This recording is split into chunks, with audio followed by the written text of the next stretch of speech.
మహాదేవుడును మన రక్షకుడైన యేసుక్రీస్తు వారి శ్రేష్టమైన నామంలో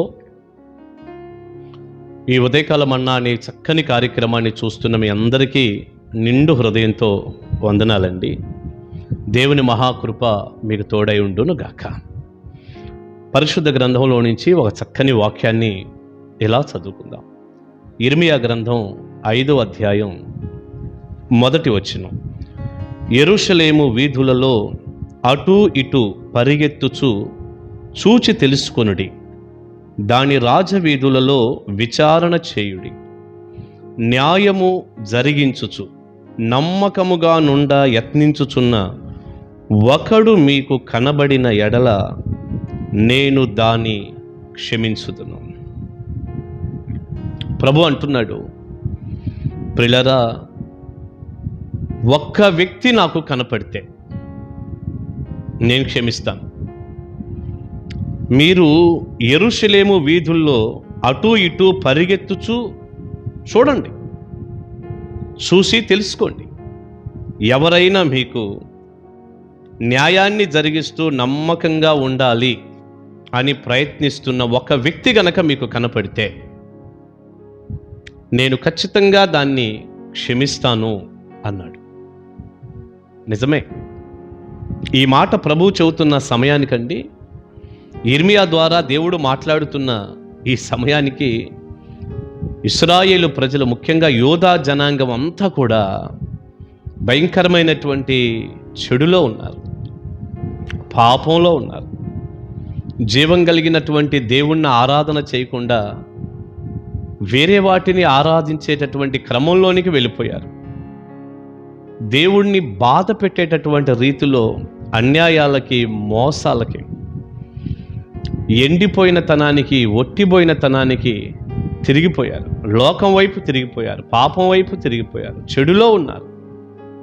ఉండి వాళ్ళు మేము దేవునిలోనే ఉన్నాము అనుకుంటున్నారు. ప్రభు అంటున్నాడు, మీరు యెరూషలేము వీధుల్లో అటు ఇటు తిరిగి ఒకసారి చూడండి, దాని రాజవీధుల్లోనికి వెళ్ళి విచారణ చేయండి, అడగండి ఒకసారి. ఎవరైనా న్యాయాన్ని జరిగిస్తూ నమ్మకంగా ఉండాలి అని ప్రయత్నిస్తున్న ఒక వ్యక్తి గనక మీకు కనపడితే, ఒక్క వ్యక్తి, న్యాయాన్ని జరిగించే ఒక్క వ్యక్తి, నమ్మకంగా ఉండే ఒక్క వ్యక్తి గనక మీకు కనపడితే నేను ఆ పట్టణాన్ని క్షమిస్తాను. అంటే ఆ ప్రజలందరినీ కూడా నేను క్షమిస్తాను, వారికి నేను సహాయం చేస్తాను. బబులోని దేశానికి వారిని చెరగా నేను పంపను. క్షమిస్తానంటే అంతేగా అర్థం. మరి నేను క్షమిస్తాను, వారిని నేను కనికరిస్తాను, కరుణిస్తాను. ఒక్క వ్యక్తి ఏమైనా ఉన్నాడేమో చూడండి అని ప్రభు అన్నాడు. ప్రియులారా, అంటే ఏమిటి అర్థం? అక్కడ ఒక్క వ్యక్తి కూడా నమ్మకంగా నేను దేవుని కొరకు జీవించాలి అన్నటువంటి వ్యక్తులు ఎవరూ కనపడటం లేదు. ఏదో ఇర్మియా లాంటి వ్యక్తి, బారూకు లాంటి వ్యక్తి, ఏదో ఒకరిద్దరు ఉన్నారు కదండి ప్రభు కొరకు. ప్రభు ఎవరినైతే ఉద్దేశించి మాట్లాడుతున్నాడో వారిలో ఒక్క వ్యక్తి కూడా లేడు.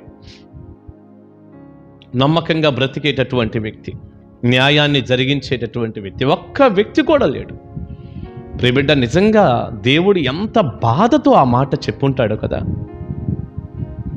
ఈ రోజుల్లో కూడా మనం చూసినప్పుడు నిజంగా యథార్థంగా బ్రతకాలి, నమ్మకంగా బ్రతకాలి, న్యాయంగా జీవించాలి, దేవుని భయంతో నేను ఉండాలి, దేవుని కొరకే జీవించాలి అని జీవించేటటువంటి దైవ భయం కలిగినటువంటి వ్యక్తులు మనకు కనపడుతున్నారా?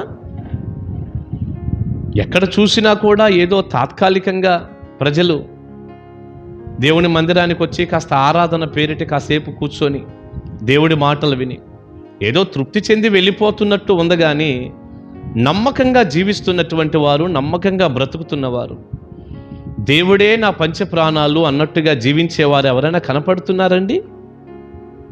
ఎక్కడ చూసినా అన్యాయం, ఎక్కడ చూసినా అపనమ్మకత్వం, ఎక్కడ చూసినా యథార్థత లేకపోవటం, ఎక్కడ చూసినా లోకం, పాపం లాగివేయటం. ప్రియులారా, ఎంత ఆశ్చర్యంగా ఉంటుందో నేను ఒక్కోసారి ఆలోచించినప్పుడు. అంటే నిజంగా నమ్మకంగా దేవుని కొరకు జీవించేటటువంటి దైవ భక్తులు, దైవజనులు లేరని ఉద్దేశం కాదు. దేవుడు కూడా అలా అనటం లేదు, చాలా తక్కువ.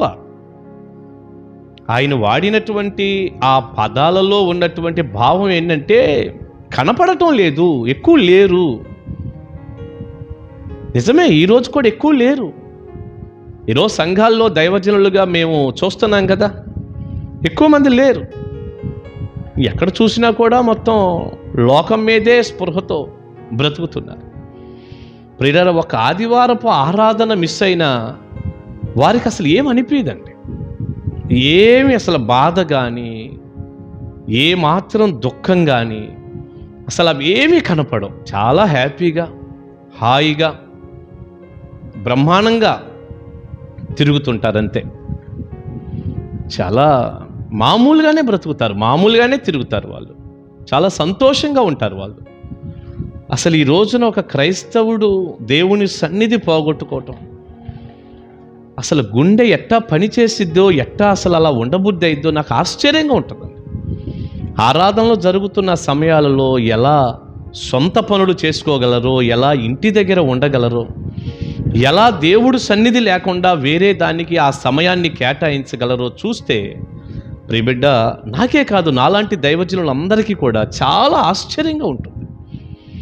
ఒక్క వ్యక్తి కనపడితే చాలు, నేను ఆ పట్టణాన్ని, ఆ దేశాన్ని క్షమిస్తానంటున్నాడు దేవుడు. ఆ ఇశ్రాయేలు ప్రజలు, ఆ యోధా జనాంగం ఉన్నటువంటి ఆ ప్రాంతాన్ని, అంటే ఆ ప్రజలందరినీ క్షమిస్తానంటున్నాడు, ఆ ప్రజలని.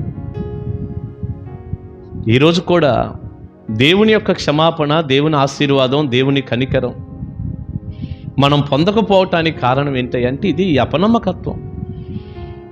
ఈ నీతి, న్యాయం, దైవ భయాలు, యథార్థత గుండెల్లో లేకపోవటం. పేరుకే క్రైస్తవులుగా ఉన్నారు కానీ సచ్చిన వాళ్ళలాగా బ్రతకటం నిజంగా ఆశ్చర్యంగా ఉందండి, ఆశ్చర్యంగా ఉంది.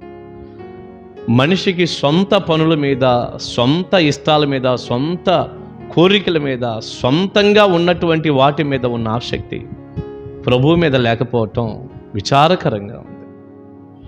ప్రార్థించేవారి సంఖ్య తగ్గిపోతుంది, దేవుని వాక్యం ధ్యానించేవారి సంఖ్య తగ్గిపోతుంది.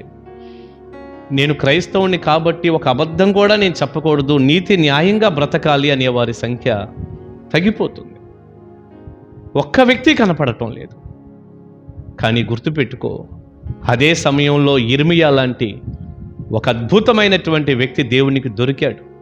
బారూకు లాంటి ఒక అద్భుతమైనటువంటి వ్యక్తి దేవునికి దొరికాడు. ప్రియబిడ్డ, నేను అంటాను, ఇర్మియా లాంటి వ్యక్తివి నువ్వెందుకు కాకూడదు? అంతమంది అపనమ్మకత్వంలో ఉన్నటువంటి వ్యక్తులు కనపడుతుండగా, ఇదిగో నా బిడ్డ నమ్మకంగా ఉన్నాడు, నా కుమార్తె చాలా నమ్మకంగా ఉంది, ఈ బిడ్డ నాకు దొరికింది, నా కోసమే బ్రతుకుతుంది అని చెప్పగలిగిన విధానంలో నువ్వెందుకు దేవుని కోసం బ్రతకూడదు? నిన్ను బట్టి దేవుడు సంతోషించేటట్లుగా ఎందుకు జీవించకూడదు? ఏమో, నా మట్టుకు నేనైతే ప్రియబిడ్డ దేవుని కొరకే బ్రతకాలి, నన్ను బట్టి దేవుడే సంతోషించాలి, దేవునికి నేను ఎప్పుడు అందుబాటులో ఉండాలి, దొరకాలి, నమ్మకంగా బ్రతకాలి, న్యాయంగా జీవించాలని దేవుని యొక్క ఆత్మ సహాయంతో నేనెంతో ప్రయత్నం చేస్తూ ఉంటాను. దయచేసి ఈ మాటలు విన్నటువంటి మీరైనా ప్రభు కొరకు బ్రతకండి. ఆయన సంతోషం, ఆయన ఆనందమే మనకు ముఖ్యంగా జీవించే కృప దేవుడిస్తాడు. ఒక్కడు కూడా లేడు అని ఆయన బాధపడుతుండగా నేనున్నాను ప్రభు ఆ ఒక్కన్నని చెప్పగలిగితే ఎంత ధన్యతండి. దైవ దీవెన ఆశీర్వాదాలు నిండుగా మీ అందరికీ ఉండునుగాక. ప్రార్థన చేసుకుందాం. తండ్రి, ఉదయకాల మన్నా ద్వారా ఒక చక్కని విషయాన్ని మీ ప్రజలకి, మీ బిడ్డలకు మీరు అందిస్తున్నందుకు వందనాలు. ఆనాడు నాయన ఇర్మియా ద్వారా మీ ప్రజలందరినీ మీరు చూసినప్పుడు ఒక్క వ్యక్తి కూడా సరిగా కనపడకపోవటం చాలా మీకు బాధ కలిగించింది.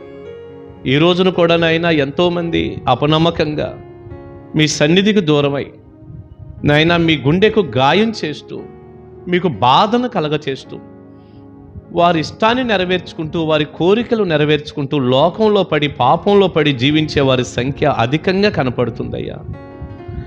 ఏదో పేరుకు క్రైస్తవులుగా ఉండి మందిరానికి వచ్చి వెళ్ళిపోతున్నారు కానీ నిజంగా నా దేవుని కోసం నేను జీవించాలి అనుకునే వారి సంఖ్య చాలా తక్కువగా కనపడుతుంది. అలాంటి సమయంలో ఇదిగో నేనున్నాను ప్రభువా, నీ కోసం నేను బ్రతుకుతాను అని ఎంతమంది బిడ్డలైతే ఉదయకాలం ఒక ఆలోచన తీర్మానానికి వస్తున్నారు, వారందరికీ మీ కృప చూపండి, మీరు సహాయము చేయండి.